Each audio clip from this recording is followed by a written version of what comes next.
الله معكم أحبائي. آخر تطورات الحرب بين روسيا وأوكرانيا حتى صباح 26 من مايو.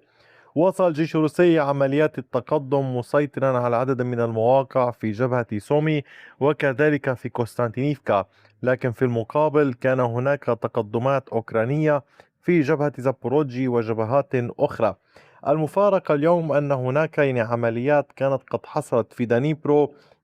فعلا الأمر غريب، سأتحدث إليه مباشرة وننتقل منه إلى باقي التقدمات في باقي الجبهات. في دانيبرو أولا تمكن الجيش الأوكراني من السيطرة على كامل هذه المساحة هنا باللون الأزرق.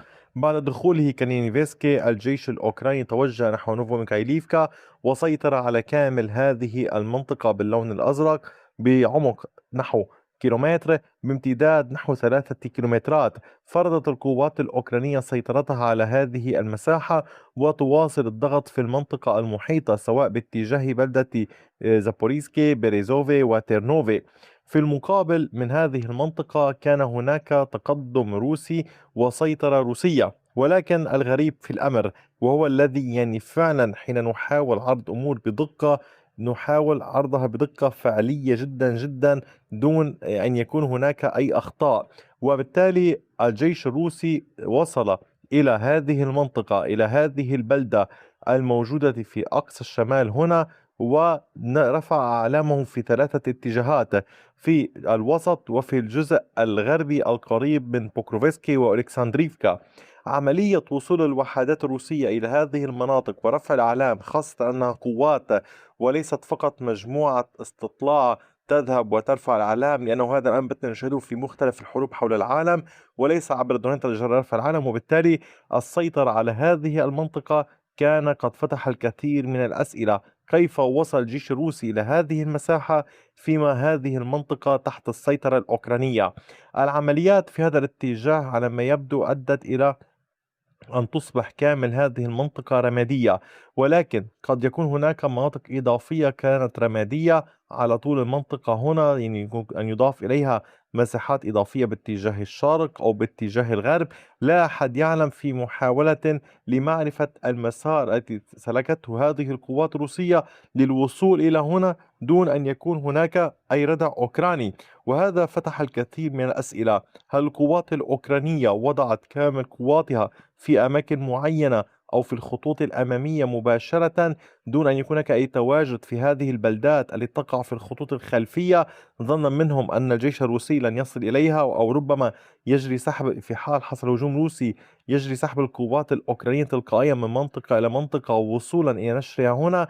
هذه أسئلة كثيرة، وبالتالي أنا علي فقط أن أخبركم ما الذي جرى. إلى حين أن تتضح الصورة أكثر أعدل الخريطة. هكذا تكون ثقتكم بالقناة دائمة ومستمرة وواضحة دون أي التباس كما جرت العادة.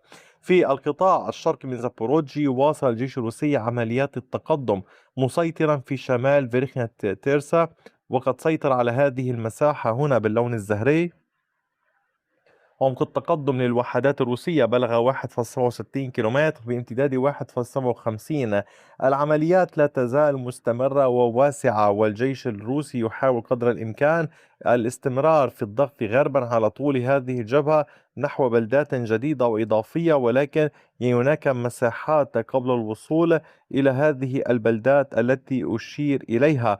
لذلك يعمل الجيش الروسي على كامل هذه المنطقة بضغط كبير. على صعيد العمليات الأوكرانية كان الأوكران قد تقدموا مجددا باتجاه ستيبنوهيرسك، مسيطرين على هذه المساحة على طول الشارع هنا باللون الأزرق كما تشاهدون. عمق التقدم للوحدات الأوكرانية بلغ 270 مترا بامتداد 1.28 كيلومتر. على طول المنطقة هنا تشهد الجبهة عمليات ضغط مستمرة. بالمناسبة نشرت بالأمس فيديو، بعد الفيديو مسائي كان رابع فيديو بالأمس نشرته حول موضوع هذه المنطقة بالذات، القطاع الغربي من جبهة زابوروجي، وكان عنوانه: هل هو استدراج أم فخ؟ وأتمنى مشاهدته وإبداء آرائكم هناك. جرى وضع الفيديو بناء على تعليقاتكم، لتعلموا أن تعليقاتكم هامة جدا يتم الأخذ بها، وبالتالي نطرح النظريات أمام الجميع لنرى كيف يفكر الجميع في هذه الحرب. على صعيد العمليات الأخرى في اتجاه كوستانتينيفكا، كانت الوحدات الروسية تضغط أكثر داخل المدينة، وقد تمكن الروس من السيطرة على هذه المنطقة هنا بهذا اللون الزهري. عمق التقدم بلغ 280 مترا بامتداد 470 مترا. هنا إن كنتم تلاحظون يوجد هذه المنطقة النهر هنا.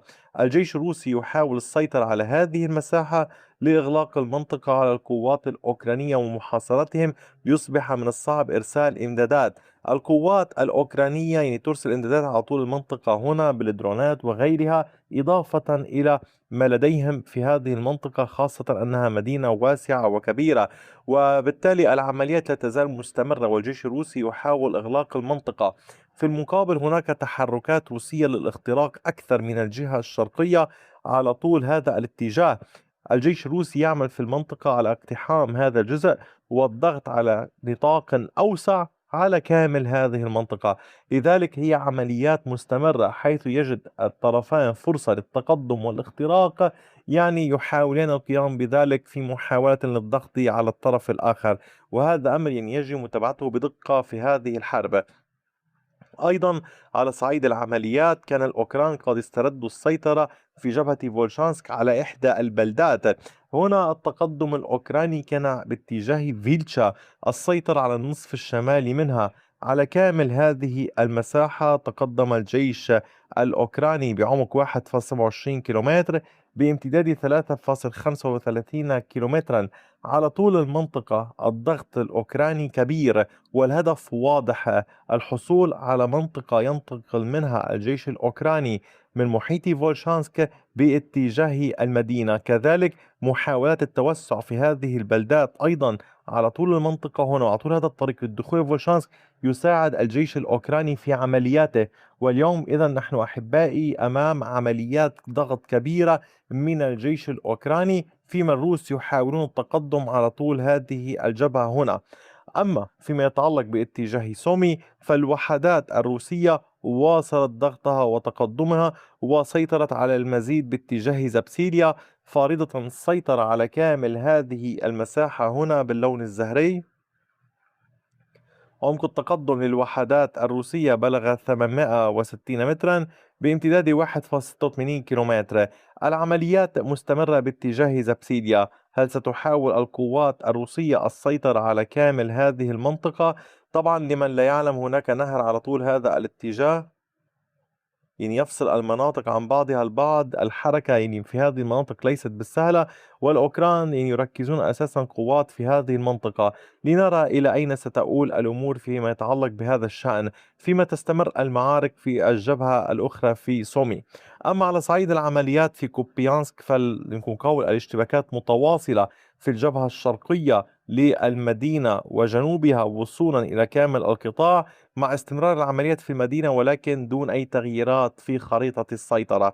أما لمن كانوا قد سألوا عن لمن، فطبعا العمليات لا تزال مستمرة. الهجوم الأوكراني متواصل لقطع خط الإمداد عن الوحدات الروسية في هذه المنطقة وأيضا في هذه المنطقة على نطاق أوسع. فهل ستنجح القوات الأوكرانية؟ حتى اللحظة لا تغييرات في خريطة السيطرة.